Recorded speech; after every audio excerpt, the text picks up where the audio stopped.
Post card में इतना busy होगा कि मैं यश से बात भी नहीं कर पाया हूँ। आज बात कर ही लेता हूँ। अरे यश, यश, अरे उठना यश। अरे रो क्यों रहा है भाई, क्या हुआ? अरे कुछ नहीं यार,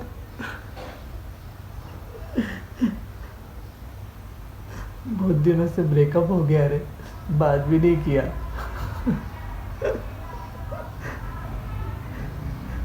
और मुझे कल रात को पता चला कि वो किसी और के साथ बात करती है। अरे मेरे दोस्त, बस इतने से बात के लिए रो रहा है तू?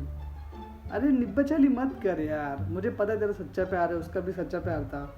करती होगी बात, किसको फीलिंग शेयर करती होगी, उसमें क्या है इतना? तेरे से बात नहीं कर रही है तो कोई नहीं रे, आ जाएगी वो, आ जाएगी। ठीक है, बट निब्बा मत कर, मुझे पसंद नहीं है। चल अभी चल, आ जा साले।